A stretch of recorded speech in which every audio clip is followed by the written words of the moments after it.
Voyeur and predator of the worst kind. Missouri mom sues cop for allegedly stealing nude selfies meant for husband during traffic stop. A couple is suing a Florissant police officer, accusing him of stealing nude photos from a woman's phone during a traffic stop. The couple says they were contacted by the FBI, who told them the officer shared explicit photos of the woman with others.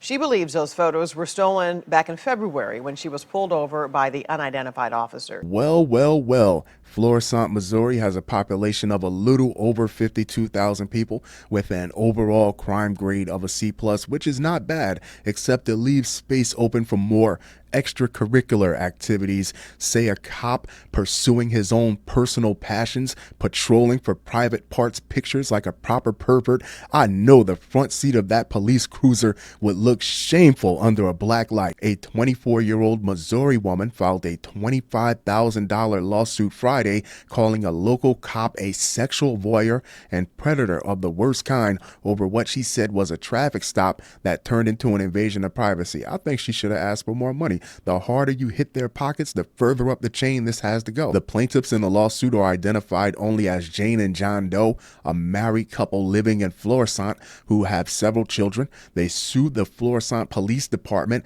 and an officer identified only as Joe Smith, whose true identity they do not know. They don't want people on his doorstep, and who the department says is no longer employed as a police officer, fired his ass. And we've been seeing this often in law enforcement. First name comes to mind, Sean Grayson. When they fire a cop, it's like getting cut from your favorite sports team. You can go play for another team. You can go be a problem at another precinct and continue that same pattern of terrible behavior. They're not revoking certifications. It's not even discipline. It's enabling, actually. According to the complaint, Smith runs amok in the city, victimizing people like Jane Doe, just a badge and a boner. The filing details a series of events that occurred in February 2024 when Smith pulled Jane Doe over for a traffic stop due to a broken taillight.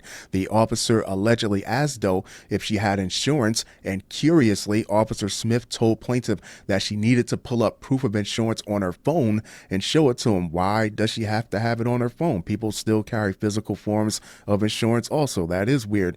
Doe said that when she unlocked her phone to show her insurance, the officer abruptly took her phone back to his police vehicle without her consent, disconnected the Bluetooth connection with the woman's car, and remained in his car with the phone for more than 10 minutes. Ultimately, the lawsuit says Smith returned the phone and drove away without issuing a ticket. I would not want to touch that phone with my bare hands. The following July, Doe was contacted by the FBI, and what she said was not a pleasant experience. Give that woman $1 million. That man's a goddamn savage. An ape in a policeman's uniform snatched her phone, scampered back to the cruiser, beat his nightstick for 10 minutes. He probably didn't run any plates, any insurance or registration, then came back like everything was all fine. Post-nut clarity. Agents asked Doe to identify a photograph of a naked woman that had been printed and enlarged. He went and got the photos blown up, y'all. You can't make this stuff up. According to the lawsuit, Doe was shocked to find that the photograph was of herself,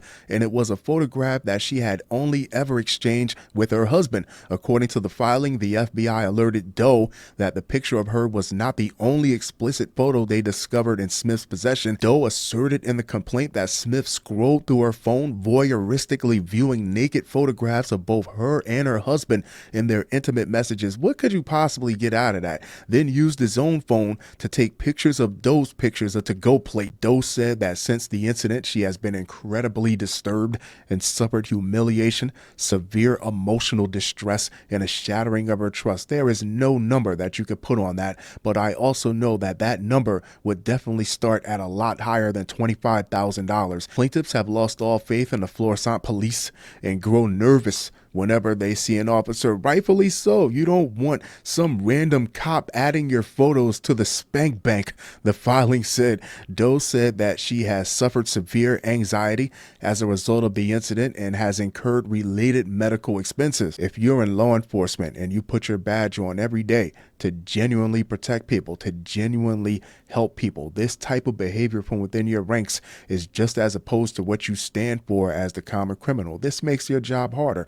when people don't trust you, when people fear you, they're less cooperative, leading to more escalations. It's a cascading effect. It's a moral bankruptcy is what it is. Doe brought claims for invasion of privacy, intentional infliction of emotional distress, negligent infliction of emotional distress, trespass to chattels, negligent hiring, negligent retention, negligent supervision, and negligent training, and requested $25,000 in damages. She needs more than 25 grand. The plaintiffs believe there might be other victims. Local CBS affiliate KMOV reported, and unfortunately there might be, because these type of people, these predators, they never get caught the first time. They only get caught after they get very comfortable. Prosecutors are also reportedly investigating to determine whether to bring criminal charges. What do you mean to determine whether to bring criminal charges? Why haven't they been brought already? There you have it, kids. Pervert, policeman, purloins, private pictures. Tell me what you ponder.